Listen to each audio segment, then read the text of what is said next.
So you launch the Scaniverse app, then hit the plus sign. You'll choose the mesh option, and then choose medium object. And then once you hit the record button, this little red thing down below, that's when it'll start recording the 3D model. So you just move the phone around the scene until all the red and white lines disappear. And it's a good idea to try to capture a little bit around the corner from the wall that you're focusing on, because it'll just make your model feel a little bit more full when you're presenting it to your client. So then once you've captured the mesh, then you're going to hit the stop button, and it'll say, how do you want to process it? You'll use area. It'll take about a minute to process the scan. And then you'll see it there. You can choose share and go to export model and then choose the GLB option. Then I typically just airdrop it to my computer.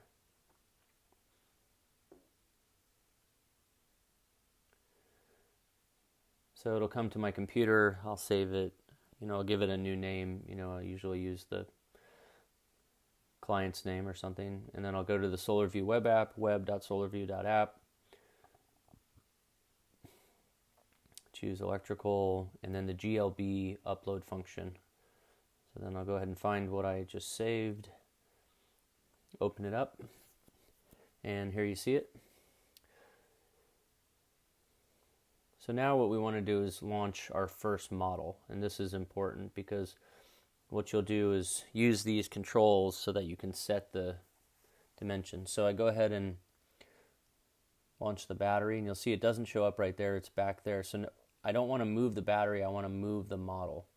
So you'll see I'm using the controls on the bottom and now the control on the right to get the model to look as if it's appearing on the wall. What this will do is it'll set the coordinates for the other models and also make sure that the measurements of this model are accurate.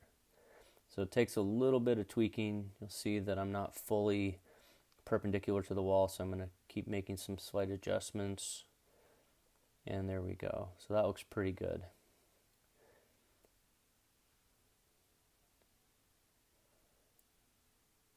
So now when we go in and we want to double check our dimensions, we know that this battery is about 21, 22 inches wide. So you can see based on how I select it, we're pretty darn close to knowing if this battery can actually fit on the wall. So just a few other best practices. So once I've done that, I turn the controls off so I don't accidentally hit them later on.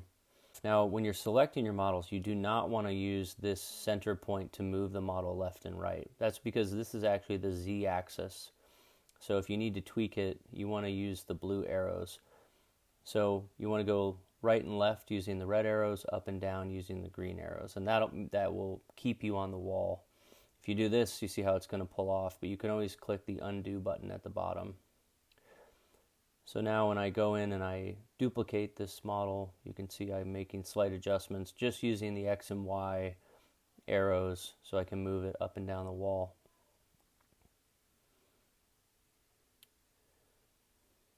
And that's basically how you can get your lidar scan through Scaniverse and import it into the SolarView Web App.